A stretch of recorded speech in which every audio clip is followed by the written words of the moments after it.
नमः सिद्धेभ्यः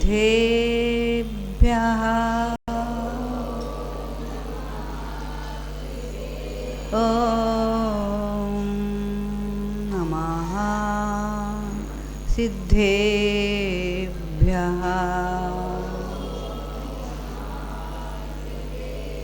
श्रीमत्परं गंभीर शाद्वदमोघलाञ्छनं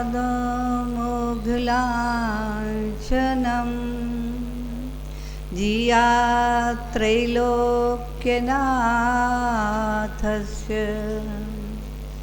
शासनं जिनशासनं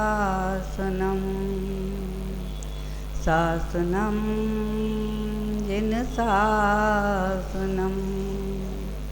शासनं जिनशासनं रमो अरिहन्ताणं रमो सिद्धाणं रमो आयरियाणं रमो वज्रायाणं रमो लोए सवसावणं।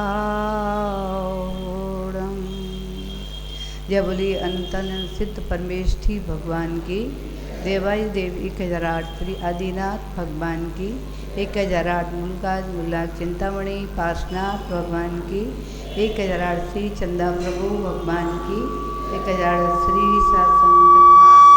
शांतिनाथ भगवान की, शासन नायक महावीर भगवान की, चतुर्वी तीर्थंकर भगवान की, परम पूज गणाचार्य गुरुवर श्री 108 विराट सागर जी महाराज की, परम पूज आचार्य भगवान गुरुवर 108 श्री विशुद्ध सागर जी महाराज की, 3,9 करोड़ मुनि महाराजों की, अहिंसामयी विश्व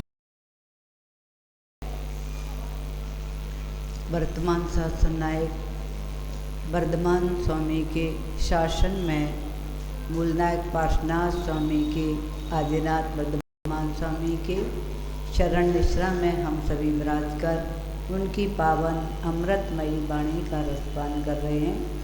जिन वाणी जगत कल्याणी है, जन जन को आनंद और मंगल देने वाली है, ऐसी माँ जिन वाणी का जो श्रद्धा भक्ति आस्था के साथ अपनी कर्णांजलि से पान करके और अपने हृदय आचरण में विराजमान करता है, वह भव्य जीव, उस वैसे भव्य जीव को माँ जिनवाणी तीन लोक के शिखर पर विराजमान करती है। ऐसा माँ जिनवाणी का भव्य जीवों पर परम उपकार है। माँ जिनवाणी का उपकार मुझे लगता है कब से कर रही है, जब से संसार है तब से। ऐसा मत सोचना जिनवाणी पहली बार सुन रहे हैं। अनंत काल बीत गए जिनवाणी सुनते सुनते, या तो हमने सुनी नहीं या हमने सुन करके अपने आचरण में नहीं उतारा, चिंतन मंथन नहीं किया। उसका ही परिणाम है कि आज हम इस पंचम काल में भी भटकते हुए यहाँ आ गए हैं। लेकिन फिर भी हम सभी सौभाग्यशाली हैं कि इस पंचम काल के अंधकार में, भले ही मिथ्यात के अंधकार में हम आए थे, लेकिन यहाँ देवशास्त्र और गुरु का समागम मिलके हमें निश्चित ही वह दिशा प्रारंभ हुई है जिसे हम सम्यक के ओर कहते हैं अथवा सम्यक के सन्मुख कहते हैं। और अपने अंदर ही हम सभी को ध्यान रखना, तराशना है और तलाशना है कि वह सम्यक दर्शन हमारे अंदर प्रकट हुआ है कि नहीं हुआ है। क्योंकि अगर रुचि नहीं है, रुचि नहीं बन रही है, केवल हम ड्यूटी में अब क्या करें, कोई कहेगा ये बैठते नहीं हैं, ये आते नहीं हैं, ये सुनते नहीं हैं, तो फिर आपकी स्वयं आपको मालूम है कि मुझे श्रद्धा है कि नहीं, कि केवल मैं दिखावटी दिखाने के लिए अथवा ड्यूटी के लिए मैं आता हूँ। क्योंकि अपने ऊपर डिपेंड है, ये सब केवल ज्ञान गम्य है। कोई भी नहीं, आप नहीं बता सकते हम सम्यक दृष्टि, हम आपको नहीं बता सकते आप सम्यक दृष्टि हो। सम्यक दृष्टि स्वयं समझ सकता है कि मेरे अंदर संसार शरीर भोगों के प्रति अरुचि हो रही है कि नहीं हो रही, आत्मा के कल्याण की भावना जागृत हो रही है कि नहीं हो रही, आत्मा पे करुणा, आत्मा पे दया आ रही है कि नहीं आ रही। यदि शरीर पर ही दया बरस रही है अभी तक, तो फिर सोच लेना सम्यक दर्शन से हम अभी बहुत दूर हैं। अभी ब्रह्मचारी भैया जी आप सुन रहे थे, कह रहे थे कि आज 15 अगस्त है। 15 अगस्त हर बार आता है, और जब से स्वतंत्र हुआ है हमारा भारत 1947 में, कैसे हुआ स्वतंत्र आपको शायद नहीं मालूम। इस स्वतंत्रता के लिए भारतवासियों ने कितनी क्रांति की, 1 वर्ष 2 वर्ष नहीं, 90 वर्ष लगातार क्रांति का बिगुल बजाते रहे। और केवल बिगुल ही नहीं बजाते रहे, तन से, मन से, वचन से, हर प्रकार से उन्होंने इस भारत को स्वतंत्र कराने के लिए योगदान दिया। क्योंकि हमारा भारत, हमें ये सोचना है कि आखिर परतंत्र हुआ क्यों। भारत तो एक सोने की चिड़िया थी, ऐसा कहा जाता है, नहीं अब कहा ही नहीं जाता, भारत वास्तविक में सोने की चिड़िया ही थी। इसीलिए मुझे लगता है इस भारत की प्रति आकर्षित होकर अनेक अनेक द्रोहियों ने भारत को पाने का प्रयास किया, भारत में अपना अधिकार जमाने का प्राप्त किया, भारत को अपना बनाने का प्रयास किया, भारतीयों को अपना गुलाम बनाने का पूर्ण प्रयास किया। स्वाभाविक ही है, जब जिसको जहाँ कुछ मिलेगा तो अपने आप लूटेगा। लूटने के लिए लुटेरे आए जितनी बार, सर्वप्रथम भारत में लूटने के लिए आए अंग्रेज। और क्या बन के आए मालूम है? वो क्या बन कर के आए थे? तुम्हारे मेहमान और व्यापारी बन कर के आए। इतना मीठा मधुर बोल बोल करके उन्होंने सीधे साले भोले भाले भारत के नागरिकों को पहले अपना मित्र बनाया, और मित्र बना करके उनको छलने का पुरुषार्थ किया और छला भी। और मुझे लगता है भारतवासियों ने उनको ये नहीं समझ पाई, ये बहुत बड़े छलिया हैं, हम सभी को छलने आए हैं, हमें अपना गुलाम बनाने नहीं समझ पाए। उन्हें तो समझा ये व्यापारी हैं, ये हमारे मेहमान हैं, उनको सम्मान दिया। और सम्मान देते देते उन्होंने अपने भारत के नागरिकों को तोड़ने फोड़ने का कार्य किया। मुझे लगता है फूट डालो और राज करो जो युक्त सूक्ति आज चर्चित होती है, वो वहीं से प्रारंभ की। उन्होंने क्या किया? भारतवासियों के नागरिकों को आपस में फोड़ने का प्रयास किया, तोड़ने का प्रयास किया। फिर उसके बाद में तोड़ा फोड़ा, फिर उसके बाद उन्हें अपना बनाने का प्रयास किया। तोड़ फोड़ करके उन्होंने तो यही युक्ति अपनाई कि फूट डालो और राज करो। फूट डाली उन्होंने, तोड़ा, दोनों में झगड़े कराए, झगड़े करा करके एक का साथ दे करके उसे विजय प्राप्त कराया और उसको अपना गुलाम बना लिया।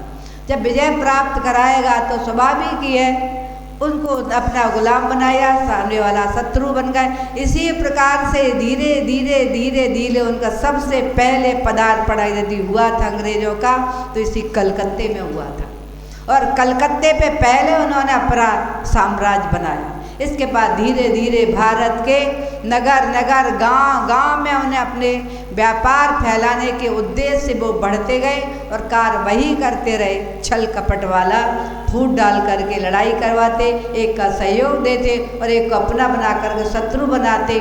इसी प्रकार से पूरे भारत के ऊपर उन्होंने साम्राज्य जमा लिया। और फिर क्या करने लगे? भारतवासियों के साथ उन्होंने कितना गंदा अत्याचार किया। जब आप जानेंगे ना स्वतंत्रता संग्रामियों के लिए उन्होंने कैसे कैसे दंड दिए, जो उनकी बातों में नहीं आए, जिन्होंने अपने विवेक से कार्य किया, जो समझ गए थे कि ये छलिए हैं, ये हम सबको छलने के लिए आए हैं, ये हमारे भारत को लूटने के लिए आए हैं। तब लोगों के जब थोड़ा थोड़ा समझ में आया तो वो उनको द्रोही लगने लगे। और ऐसे द्रोहियों को उन्होंने कितनी यातनाएं दी, किस किस प्रकार की यातनाएं दी। जब आप उनके संग्रह से स्वतंत्रता संग्रामियों के बारे में जब सुनेंगे और जब पढ़ेंगे, जब जानेंगे, तब लगेगा कि ऐसे ऐसी यातनाएं दी कि उनको बर्फ़ की सिल्ली पर लेटा दिया और ऊपर से गरम गरम और कौड़ियों से मार पीटते थे। कभी सूली पर चढ़ाने का दंड देते थे, कभी फांसी पर चढ़ाने का दंड देते थे, कभी ऐसी यातना काला पानी की सजा देते थे। इस प्रकार की यातनाओं से भारत के नागरिकों को इतना भयभीत कर दिया, इतना भयभीत कर दिया कि सब भारत के नागरिक उनसे डरने लगे, डर करके छुपने का प्रयास करने लगे। जब ऐसा ही चलते चलते लगभग ऐसे ही 250 वर्ष गुलाम रह कर के भारत रहा, तब जाकर के 1857 में मंगल पांडे एक कर्मठ था, उसे अपने भारत के प्रति राग उत्पन्न हुआ। उसने सत्यता को जाना कि इन्होंने तो हमारे भारत की सोने की चिड़िया को पंख रहित कर दिया, पंख छांट दिए, पंख रहित कर दिया। ऐसी चिड़िया को उन्होंने जब जाना पहचाना, सबसे पहले उन्होंने ही क्रांति का बिगुल बजाया और उन्होंने उनके लिए उन्होंने सबसे पहले अपना कदम बढ़ाया। उनके साथ अनेक लोग साथ हुए, तब स्वतंत्रता के लिए उन्होंने युद्ध छेड़ना प्रारंभ किया। जब उन्होंने फिर भी उन्होंने सभी को इतनी यातनाएं दी, जिनके बारे में जब पढ़ते हैं या सुनते हैं तो हृदय कांपने लगता है। इतनी ऐसी ऐसी यातनाएं देते थे कि रोम रोम कांपने लगता था। उसके भय से सब भयभीत होकर के पीछे हटते थे। लेकिन कुछ ऐसे स्वतंत्रता संग्रामी जो अपने जो जैन थे, मोती शाह नाम के, ऐसे ऐसे जैनी ने भी इस क्रांतिकारी में भाग लिया। अनेक, ऐसा लिखा है, लाखों जैनियों ने भी अपना इस क्रांति में भाग ले करके अपनी जान की बाजी भी लगा करके भारत को स्वतंत्र कराने का पुरुषार्थ किया। और मुझे लगता है कैसे कैसे भारत पर संकट आए, केवल अंग्रेज ही अकेले नहीं आए, उनके बाद सिकंदर भी आया, उसके बाद मुगल भी आए, मुगलों ने शासन किया। सब आते क्यों थे कि भारत में आकर्षण था, भारत को देख सुन कर के लोग यहाँ आते थे कि भारत सोने की चिड़िया कैसे है। और उस चिड़िया को नष्ट करने का सभी ने अपना पूरा प्रयास किया, पूरा पुरुषार्थ किया, भारत को अपने चंगुल में बंद रख लिया, सबको गुलाम बनाकर। जब क्रांतिकारियों ने भाग ले करके और उनके अंदर जागृति हुई कि मुझे अपना भारत स्वतंत्र कराना है, ये मेरा है, मेरा था, मेरा ही रहेगा, मैं उसे अपना स्वतंत्र शासन करके ही और अपने भारत को लेकर के ही रहूँगा जाएगा, ऐसा संकल्प कर करके। आपने सुना होगा महारानी लक्ष्मीबाई के बारे में कि उसने भी 1857 में एक युवती थी, केवल उम्र 23 वर्ष की थी। उस 23 वर्ष की उम्र में उसने कितने सारे संकटों को झेला। उसके पति खो दिया उसने, अपना जो उम्मीदवार युवराज था उसको भी खो दिया। उसके बाद में भी उसने हार नहीं मानी और उसने पति खोकर, पुत्र खोकर के अकेले भी उसने इस स्वतंत्रता में भाग लेकर के खुद आगे बढ़ी और बहुत सारे अपनी पूरी सैन्य बल को तैयार करके आगे बढ़ा। और उसने झांसी से युद्ध प्रारंभ किया। विजय प्राप्त करते करते करते वो ग्वालियर पहुंच गई और वहाँ पर भी वो थकी नहीं, हारी नहीं। अंतिम श्वास तक उसने पूरा पुरुषार्थ किया। जब वो चारों तरफ से घिर गई और उसके ऊपर भी वार हो गया, तब भी उसने ऐसा संकल्प करके रखा था कि मैं अंग्रेजों को अपने सबको भी नहीं छूने दूँ। तब वहाँ एक बाबा ग्वालियर के जेसी नाले को जब उसके घोड़े ने पार किया तो तब तक उसके ऊपर बार हो चुके थे और बार होने के बाद घायल होकर समझ गई थी अब मैं नहीं बचूंगी। तो आगे जब पहुंची जेसी नाले के पार करके तो वहाँ पर एक मड़िया थी, झोपड़ी में एक बाबा रहता था और उसने उस बाबा से कहा मेरा सहयोग करो वरना अंग्रेज लोग आकर के मेरे सब की क्या दुर्दशा करेंगे, मेरा सब वो छू नहीं पाए, आप मेरा इस बात का ध्यान रखना। उसके बाद उस झोपड़ी में आग लगाकर उसने उसी में ही अपना अंतिम संस्कार स्वयं ने सोचो इस प्रकार से अपने देश की रक्षा की और अपने तन की रक्षा की और अंतिम श्वास तक उसके मुख से भारतवर्ष को विजय प्राप्त कर स्वतंत्रता के अंतिम श्वास तक उसके मुख से आवाज़ आ रही थी। विचार करो, एक महिला युवती थी और इतने संकटों में भी उसने भारत को आज़ाद कराने का बिगुल बजा करके, भले ही वो शहीद हो गई लेकिन वो बिगुल तब तक बजता रहा 97 से 47 तक, 90 वर्ष तक लगातार। कितने कितने कर्मठ हमारे यहाँ के क्रांतिकारियों ने अनेक संकटों को सहन करके, अपने प्राणों की बाजी लगा करके और इस भारत को आज़ाद कराया था। वह आज का ही दिन है। मुझे आश्चर्य तब होता है कि भारत को आज़ाद कराने वालों ने कितनी क्रांति की, अपने शरीर को भी न्यौछावर किया, यानी शहीद होकर के भारत की रक्षा की। और वर्तमान है जब देखते हैं भारतवासी ही भारत को काट रहे, तो ये स्वाभाविक ही है। तब क्या होगा? मुझे लगता है फिर से वो दिन दूर नहीं कि भारत फिर से गुलामियत में आने की जो स्थितियां बन रही हैं चारों ओर जब देख रहे हैं, इधर देखो उधर, जिधर देखो उधर यही स्थिति। कहीं आप देख रहे हैं बंगाल में भारत की जय नाना बंद हो गई, यहाँ बंगला जय बोलने लगे, जय भारत की जगह जब बंगला बोलने लगे। भारत को विचार ही नहीं कर रहे कि भारत को कैसे स्वतंत्रता प्राप्त हुई, कैसे आज़ाद कराया, जिसमें हम सुरक्षित थे। और आज ही मुझे लगता है हम सभी ये समझते हैं कि हम सुरक्षित हैं, जब चारों तरफ देखते हैं, जब कितनी जगह पहाड़ियाँ, कितनी ओर से भारत अपने शत्रुओं से घिरा हुआ है। जब देखते हैं एक तरफ चीन से घिरा है, तो एक तरफ पाकिस्तान से, कहीं बांग्लादेश से, कहीं अफगानिस्तान से, कहीं भूटान से, कहीं नेपाल से, आदि देशों से भारत घिरा हुआ है। वहाँ सभी जगह कौन तुम्हारी रक्षा कर रहा है मालूम है? अभी भी जवान लगे हुए। कितने जवान भारत की रक्षा पर, सीमाओं पर लगे हुए हैं। उनकी सीमा पर वो अपनी जान की बाजी लगा करके, कितनी बार उनके साथ धोखा होता है, कितनी बार होते हैं, कितनी बार वे शहीद हो जाते हैं, फिर भी तैनात हैं अपने भारत की रक्षा के लिए। उनके अंदर भी वही खून है जिसे उनके अंदर के हमारे भारतवासियों ने जिसे आज़ाद कराया। मैं भी अपने अंतिम श्वास तक भारत के ऊपर किसी को बार नहीं करने दूंगा, ऐसे संकल्प के साथ वे भारत की रक्षा में लगे हैं। आप सोचते मैं सुरक्षा कर रहा हूँ, मैं सुरक्षा कर रहा हूँ, तब चिंतन करो वे जवान जो भारत के कैसे कैसे स्थानों पर, ग्लेशियरों पर, आइस जहाँ पर जमी है उस बर्फ़ के ऊपर रह करके, सोचो जहाँ पानी को सूर्य की प्रकाश में पिघला करके मिलता है, जहाँ इतना शीतल है कि वहाँ जवान लगे हुए हैं। उनको भी जब विश्राम करते हैं तो वो भी उनके साथ ध्यान रखते हैं, उनके जवान अन्य एक दूसरे का, कि कहीं 1 घंटे से ज़्यादा ना सो जाए, वरना इसकी धड़कन रुक जाएगी ठंड के कारण, रक्त जाम हो जाएगा। एक दूसरे की सुरक्षा, फिर भारत की सुरक्षा। अब विचार करो, ऐसे भारत में रहने वाले आपस में राग, देश, ईर्ष्या, वैमनस्यता के कारण आपस में ही लड़ रहे हैं, भिड़ रहे हैं। ये सब चल रहा है कि नहीं चल रहा?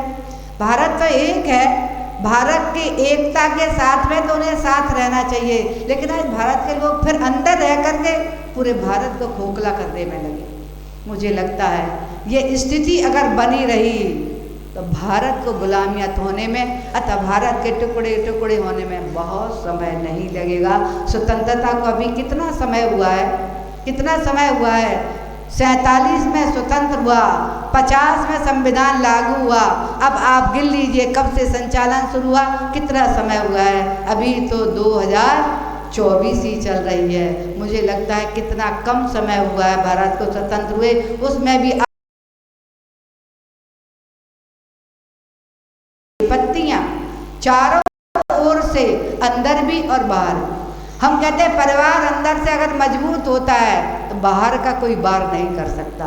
जब अंदर परिवार कमज़ोर हो जाता ना, अगर 4-5 भाई हैं, एक हैं, मजबूत हैं, तो कोई शत्रु उसके परिवार को परवार नहीं कर सकता। जब परिवार के टुकड़े टुकड़े हो जाते हैं, भाई भाई अलग हो जाते हैं, शक्ति की मुट्ठी खुल जाती है, फिर कितने लोग बर्बाद करने के लिए, वार करने के लिए, लूटने के लिए तैयार हो जाते हैं। वही दशा भारत की। कहीं चर्चा चल रही है बंगला को आज़ाद होना है, तो कहीं चल रही है कश्मीर हमारा है, तो कहीं पंजाब को आज़ाद करना है, कहीं केरल को। ये सब जब चल रहा है तो मुझे तो सुन करके और मन में ऐसा चिंतन आता है कितने भारतवासी, भारत के कितने मुझे लगता है बेही शत्रु बन रहे। बाहर का तो बाद में शत्रु बनेगा, घर में अगर शत्रु उत्पन्न हो जाएगा तो बाहर का अपने आप हावी होगा। और यही दशा अगर भारत की अंतरंग की चलती रही, क्योंकि देख रहे हैं आप, तो सुनते होंगे, हम तो केवल सुनते हैं, आप तो देखते भी होंगे। तो ये सारी मुझे लगता है ये स्त्रियाँ चलती रहीं जो आज चल रही, आपस में राग द्वेष ईर्ष्या वैमनस्यता, एक दूसरे को गिराने का, एक दूसरे को मारने का, ये जो सिलसिला चल रहा है, अगर ऐसा ही चलता रहा तो बहुत दूर, बहुत समय नहीं है कि भारत के फिर से गुलामियाँ तथा टुकड़े टुकड़े हो सकते हैं, क्या स्थिति बन सकती है। हम तो परमात्मा से यही प्रार्थना करते हैं, भारत को सोने की चिड़िया यदि कहा जाता है, मुझे लगता है तो सबसे बड़ा इसका पहला प्रथम पहलू यही है कि भारत में दिगंबर संत रहते, भारत में दिगंबर धर्म है। आज भारत में ऐसे साधक तपस्वी हैं जिनके पुण्य के प्रताप से ही अभी भी भारत जो सुरक्षित है, हमारे दिगंबर संतों, हमारे दिगंबर धर्म की ही बदौलत है। इसलिए इस सब के साथ में भी हमें अपने धर्म की रक्षा का भी ध्यान रखना चाहिए, हमें अपने धार्मिकों की, धर्मात्माओं की रक्षा का भी ध्यान रखना चाहिए, और उनके साथ साथ हमें अपनी आत्मा का भी ध्यान रखना चाहिए कि हमारी आत्मा, ये तो लौकिक चर्चा चल रही थी, ये सारी लौकिक चर्चा है। अब हम पारलौक की चर्चा के बारे में सोचें कि हमारा आत्मा भी कितना परतंत्र था। हमारा आत्मा एक दिन निगोद में था, जहाँ पर ना हाथ थे, ना पैर थे, ना इंद्रियां, एक स्पर्श इंद्रिय के अलावा कुछ भी नहीं था। वहाँ पर भी हमारी आत्मा कर्मों से लड़ी, और लड़ के कितने संकटों को सहा के एक श्वास में 18 बार जन्म मरण कर रही थी। वहाँ से भी हमारे आत्मा का पुरुषार्थ रहा निकलने का, और वहाँ से भी निगोद से निकल करके स्थावर पर्याय को हमारी आत्मा ने, जैसे जवान जब कहीं थोड़ा सा भी विजय को प्राप्त करता था, तब अंतिम श्वास तक एक ही आवाज़ निकलती, इंकलाब जिंदाबाद। ऐसे ही मुझे लगता है हम सभी की आत्मा भी जब निगोद से निकली तो इंकलाब जिंदाबाद के साथ में स्थावर पर्याय को प्राप्त किया, और स्थावर पर्याय से निकली तब इंकलाब जिंदाबाद के साथ में तरस पर्याय को प्राप्त किया। फिर उसके बाद तरस पर्याय में 2 इंद्रिय, 3 इंद्रिय, 4 इंद्रिय, 5 इंद्रियां और संगी प्राप्त की, और आज श्रेष्ठ पर्याय, जो श्रेष्ठ पर्याय कही जाती मनुष्य पर्याय, उस मनुष्य पर्याय में भी हम ऐसे कुल में हमने जन्म ले लिया, महावीर की कुल में, जिनका हमारे आज, जिनका शासन में हम सभी रह रहे हैं, उनके शासन में रह करके उन्हीं की जैसे शासन के अधिकार है ना, वैसे ही हमारे शासन, महावीर के शासन में भी हम सबको अधिकार दिए गए हैं। वो हम जिनकी चर्चा हमारी चल रही है, कौन से अधिकार दिए गए हैं? मौलिक अधिकार कहो, मूल गुण कहो जिन्हें, जैसे भारत के नागरिकों के लिए मौलिक अधिकार दिए गए हैं कि इनके साथ में आप रहोगे तो हमारा भारत स्वतंत्र रहेगा, सुरक्षित रहेगा, और हमारा भारत फिर से सोने की वही चिड़िया के रूप में दिखाई देगा। वैसे ही हम सभी ने भी भगवान महावीर के शासन में जन्म ले करके, और अपने आप को, जैसे महावीर भगवान ने भी अपने आप को स्वतंत्र किया, कैसे किया? कर्मों से युद्ध कर करके उन्होंने भी निगोद पर्याय से लेकर के, और तब से स्वतंत्रता का नारा लगाते लगाते सिंह की पर्याय में पहुंचे। सिंह की पर्याय में फिर वो डट गए महावीर, अब मैं विजय प्राप्त करके ही रहूँगा, और उन्होंने पुनः अपने मौलिक गुणों को संभाला, धारण किया, और फिर इंकलाब जिंदाबाद करके वह सिंह ने भी कर्मों से युद्ध करके उन कर्मों को परास्त करके और देवलोक में पहुँचे। उसके बाद भी 10 भव तक भगवान महावीर ने भी अपने कर्मों से युद्ध किया, युद्ध करते करते करते करते, और उन्होंने कर्मों पर विजय प्राप्त करके निर्वाण को प्राप्त कर लिया। ऐसे महावीर के शासन में, भगवान अंतिम तीर्थ वर्धमान स्वामी के शासन में, हम सभी उनके शासन में रह करके, उनके ही जब उन्होंने जो हमारे लिए शिक्षा दी है, हमारे लिए जो उन्हें संदेश दिया है, उस शिक्षा को, उस संदेश को हम भी अपनी आपा को विजय कराने के लिए, चिंता नहीं है। भारतवासियों ने तो, क्रांतिकारियों ने कितनी क्रांति की, कैसे कैसे भारत को स्वतंत्र कराया। मुझे लगता है भारत के प्रति उनको राग होगी और मुझे लगता है अपना चिंतन करो कि मेरा आत्मा ऐसे ही गुलाम बन कर के रह रहा है। किसके गुलाम है? किसका गुलाम है हमारा आत्मा? किसका गुलाम है? किसी दूसरे का गुलाम नहीं। मेरा आत्मा स्वयं अपने मन का गुलाम बना हुआ है, अपने पांचों इंद्रियों का गुलाम बना हुआ है। जो मन कहता है ना आप वही तो करते हो, जो रसना इंद्री कहती है वही खाने की व्यवस्था करते हो, जो कंदड़ इंद्री कहती है वही सुनने की व्यवस्था करते हो, जो स्पर्श इंद्री चाहती है वही उसे स्पर्श इंद्री को आनंद देने की व्यवस्था करते हो। यही तो करते हो। चक्षु कर्ण स्पर्शन आदि आदि हमारी घ्राण रचना जो चाह रही है रसना इंद्री वैसा ही हम करें। इसका तात्पर्य है मन के साथ पांचों इंद्रियों के गुलाम बने रहे हुए हैं, इसीलिए हम अभी तक परतंत्र रहे। और यदि आज हमें देवसार गुरु का समागम प्राप्त हो गया, हमारी जिनवाणी पुकार पुकार के कह रही है कि तुम भी स्वतंत्र हो सकते हो। जैसे हमारे भगवान महावीर स्वतंत्र होकर के 3 लोक के राजा बन करके 3 लोक के शिखर पर मुकुट रूप विराजमान हो गए। तीनों लोक में आज उनका शासन है। इसीलिए हम क्या कहते हैं? हम महावीर के शासन में रहते हैं। हमारा शासक कौन है? भगवान महावीर हैं। महावीर भगवान ये कह रहे हैं कि मैं ही शासन करता नहीं हूँ, केवल तुम भी शासन कर सकते हो, तुम भी हमारी तरह आज़ाद रह सकते हो, लेकिन तुम्हें करना वही पड़ेगा जो मैंने किया।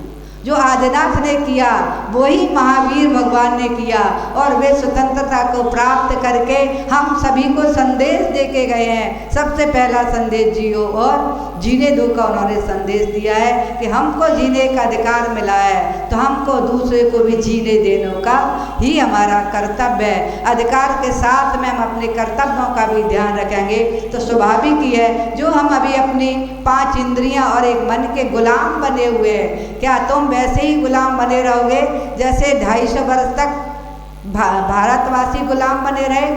क्योंकि वो जानते नहीं थे। पहले जब उनको समझ में आया कि मैं गुलाम ही हूँ, मैं अपने भारत को स्वतंत्र करा कर के रहूँगा, तो उन्होंने फिर युद्ध छेड़ा और युद्ध को बंद नहीं किया लगातार 90 वर्ष तक। तुम भी इस बात को समझो कि मेरा आत्मा भी अनादिकाल से परतंत्र है। अब मैं भी संकल्प करता हूँ कि स्वतंत्रता हमारा जन्म सिद्ध अधिकार है।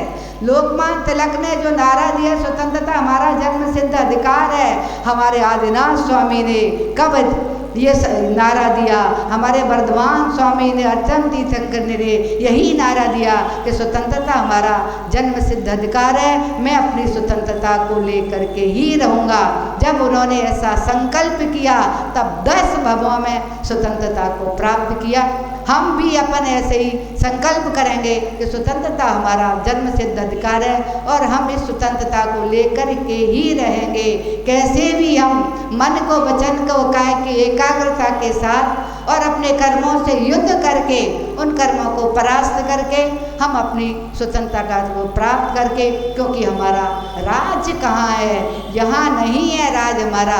हमारा शासन कहाँ है? 3 लोक के शिखर पर तनुवास वलय में हम सबको भी स्वतंत्र होकर के जाना है कि नहीं जाना? किस किस को स्वतंत्र होना है कि ऐसे ही गुलाम बने रहना है? अगर स्वतंत्र होना है तो संकल्प कर लेना कि मैं अब अपनी इंद्रियों का गुलाम बन करके नहीं रहूँगा, मैं अपने मन का गुलाम बन करके नहीं रहूँगा, क्योंकि भारतवासियों ने यही संकल्प किया था। मैं अंग्रेज़ों का गुलाम बनकर नहीं रहूँगा, मैं मुग़ल का गुलाम बनकर नहीं रहूँगा। और आए हुए सिकंदर को गेट से ही ललकार दिया कि मैं तेरा गुलाम नहीं बनूँगा। जब ऐसा संकल्प किया तब जाकर के आज़ादी को प्राप्त कर पाए। हम सभी को आज स्वतंत्रता दिवस के दिन चिंतन करना, हम सभी को आज ऐसा ही संकल्प करना है। जैसे भारत हमारा आज़ाद हुआ, ऐसे ही हमको भी हमारा आत्मा भी तड़प रहा है। उस समय गुलाम के समय, गुलामियत के समय भारतवासी कैसे कैसे तड़पे हैं, उसका कभी आप सीडी वगैरह देख करके, क्योंकि मैंने तो बहुत पहले इसकी सीडी क्या पिक्चर भी चली थी, बहुत पहले वो सब घटनाएं मन में घूमती हैं। ऐसा लगता है कैसी कैसी यातनाओं को सहन करके हमारे स्वतंत्रता संग्रामियों ने भारत को आज़ाद कराया। हम सभी को भी ऐसा संकल्प करना है कि मेरा आत्मा भी अनादिकाल से वैसा ही तड़प रहा है। नरकों में जाकर के कितनी वेदनाएं, कितनी यातनाएं सहन की मेरे आत्मा ने। त्रंच गति में जाकर के कितनी सारी यातनाएं सहन की। उन दुखों के मुझे लगता है आज यहाँ भूल गए। जब तक हम उन दुखों को याद नहीं करेंगे, क्योंकि हमारे स्वतंत्रता संग्रामियों ने सारी दुखों को याद किया कि हमारे स्वतंत्रता संग्रामियों के साथ कैसा कैसा व्यवहार हुआ, कैसे तड़फा तड़फा करके इनको मारा है। जब एक एक शहीद के बारे में आप पढ़ेंगे, सुनेंगे, जानेंगे तो हृदय दहल जाए।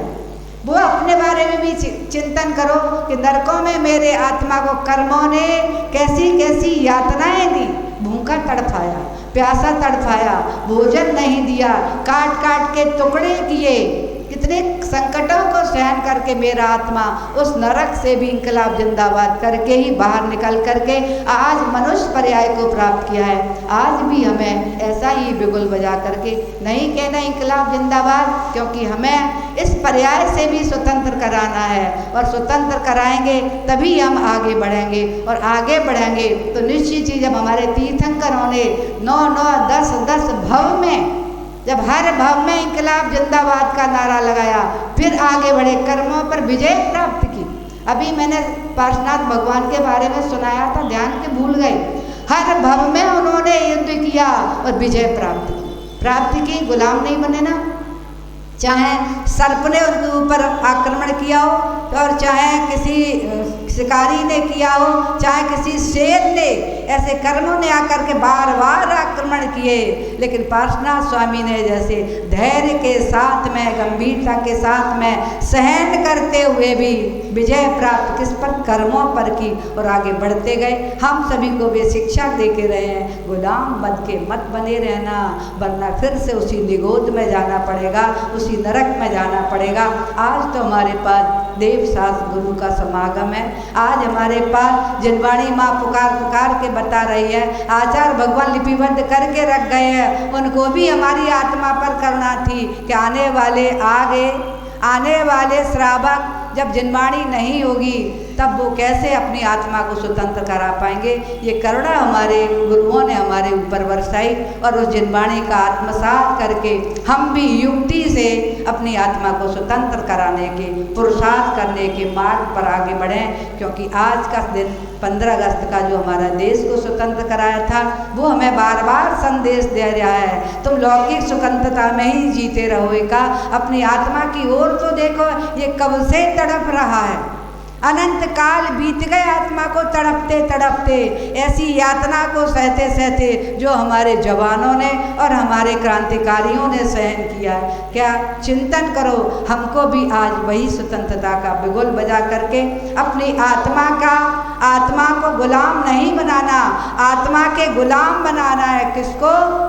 पांचों इंद्रियों को और मन पर विजय प्राप्त करना है। जब इन पर हमारी विजय प्राप्त होगी तभी हम स्वतंत्रता को प्राप्त करके और सिद्धत्व को प्राप्त करेंगे। आज के दिन अपनी स्वतंत्रता का संकल्प कर लेना कि ये पर्याय, ये देवशास्त्र गुरु का समागम, इसके बाद फिर वह समय नहीं मिलेगा, क्योंकि छठवें काल में ना देव होंगे, ना शास्त्र होंगे, ना गुरु होंगे, कोई भी नहीं होगा, ना ऐसा शरीर होगा, ना ऐसा मन होगा, ना ऐसा स्थान मिलेगा। फिर तो मैं बता चुकी हूँ क्या मिलेगा, कैसा मिलेगा। ना रहने का स्थान, ना भवन मिलेंगे, ना वाहन, ना भोजन मिलेगा। वहाँ तो उसकी जगह मालूम है क्या मिलेगा, सबको बता चुकी मैं 2-3 बार, इसलिए ध्यान कर लेना। उस छठवें काल में जा कर के मैं फिर परतंत्र हो जाऊँगा, फिर वहाँ से नियम से दुर्गति में ही जाऊँगा। इसलिए छठवें काल में संकल्प कर लेना, मैं उस छठवें काल में नहीं आऊँगा। मैं तो स्वतंत्रता का बिगुल बजा करके आगे आगे बढ़ते गए, ऐसे ही मैं आगे आगे अपने कदमों को बढ़ा करके और आने वाले चौथे काल में अवश्य ही मैं स्वतंत्र होकर के तीन लोग के शिखर पर विराजमान होने का आज से ही, अभी से ही अपना पुरुषार्थ करूँ। ऐसी भावना के साथ जय बोलिए महावीर भगवान की।